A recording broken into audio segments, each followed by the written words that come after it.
Hello and hope you're well. My name is Benson Joroge Kimani, and in this presentation we'll be addressing housing discrimination against Aboriginal Australians. Welcome. As shown in this slide and the context of this presentation, and this is the order in which this presentation will follow. Come along with me, enjoy. The target group in this presentation is the Aboriginal and Torres Strait Islander people, and these are Australia's First Nations holding distinct languages, cultural tradition, and spiritual ties to this country. Their diversity is wide, and they have over 250 language groups, each with unique systems of governance, structures, and kinship systems. Despite their richness in heritage, many communities still experience socio-economic marginalization through limited access to essential amenities such as healthcare, education, and in this case, housing. Acknowledging cultural identity is essential for building trust and inclusion in service delivery. This is a statement that as social workers, as community care workers, as case workers, we need to have this in heart, that trust and inclusion in service delivery is very essential. Before we embark further deeper into this conversation, we need to understand the barriers to inclusion in this case study. First and foremost is racism and stereotyping. This is a type of barrier whereby an invisible barrier is created in everyday life, and it makes it hard to access essential amenities such as employment and housing.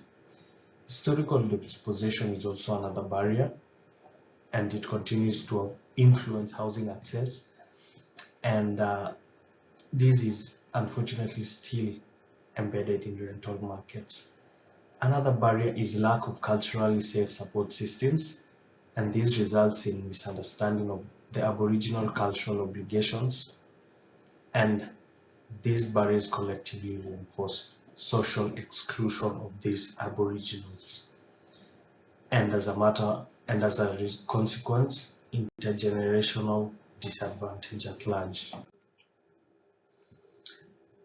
Looking at this case study, we will like to connect it historically, and when talking about the historical context, we'll look at a doctrine called the Terra Nullius, and this doctrine denied indigenous ownership of land. Aboriginals could not own land legitimately, but the British colonies and British colonization was legitimized and followed dispossession.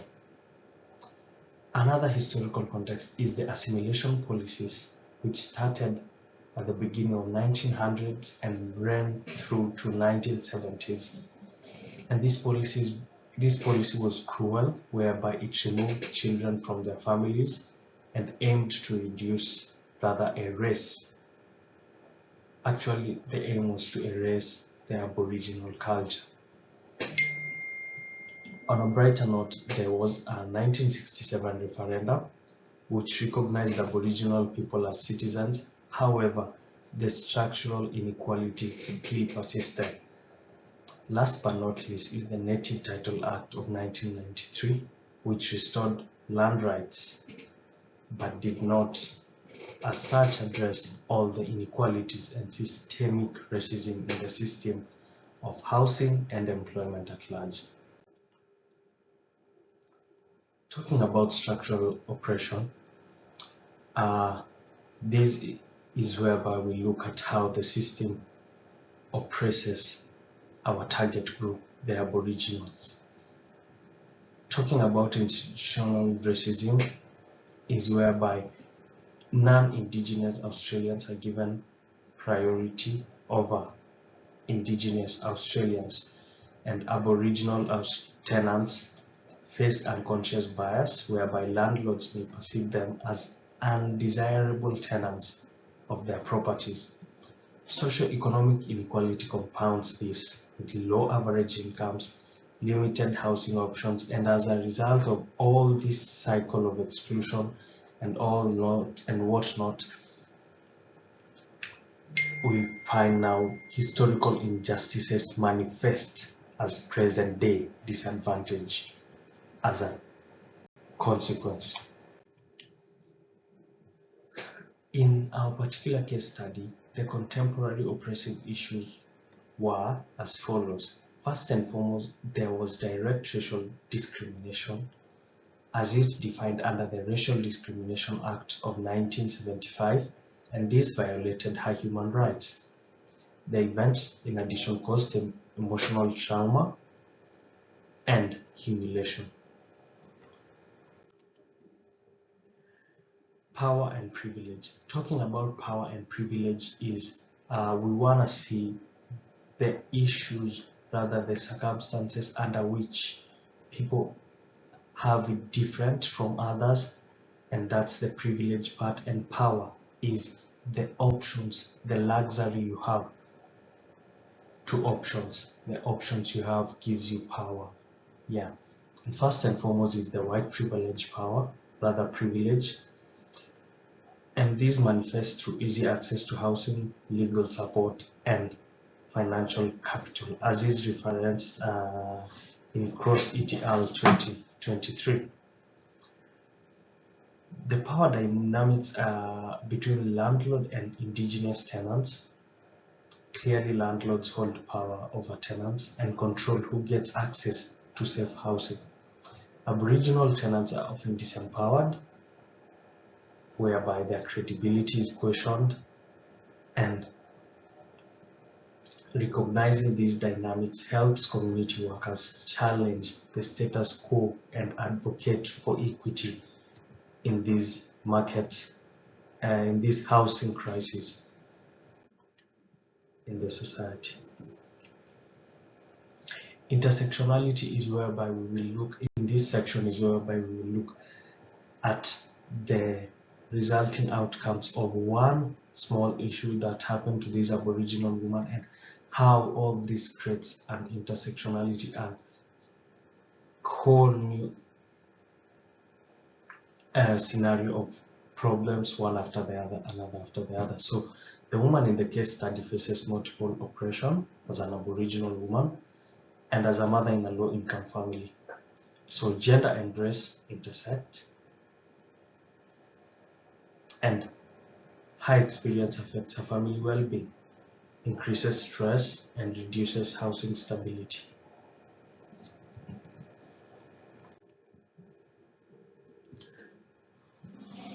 We will also look at an anti-oppressive framework to help us understand better this case scenario. And the SHARP framework, which stands for Structural Holistic Advocacy, Reflexive and Person-Centered, is a framework that guides anti-oppressive practice. Structural, representing the challenge, representing institutional policies that enable discrimination and challenging them. Holistic is to guide, to address emotional, social, and cultural needs of Aboriginal families. Advocacy to present actively speaking against these issues such as racism and policies in housing and employment. Reflexive to say that reflecting on one's own privilege and power as a worker is very important in any organization. And person-centered is empowering clients by validating their experiences and energies. This framework is very important since it promotes culturally safe policies, also challenges power imbalance and racism, and encourages allyship and reflexive practice among workers in any organization. So a community program to promote equitable access to rental housing for Aboriginal families is a program that we'll come up with, the goal being to promote equitable access to rental housing for Aboriginal people.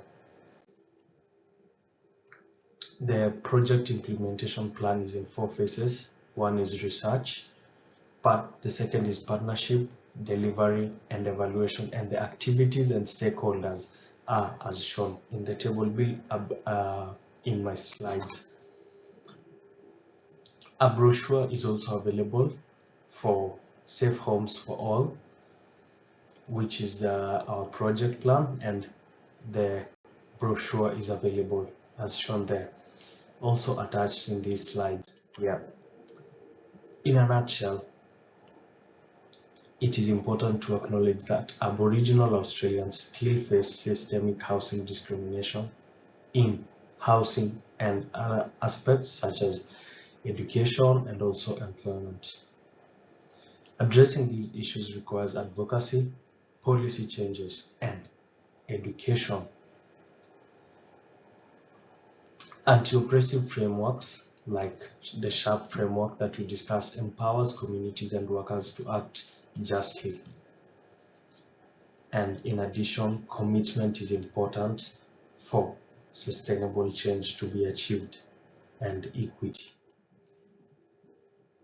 There are my references, and thank you for your time. Bye for now.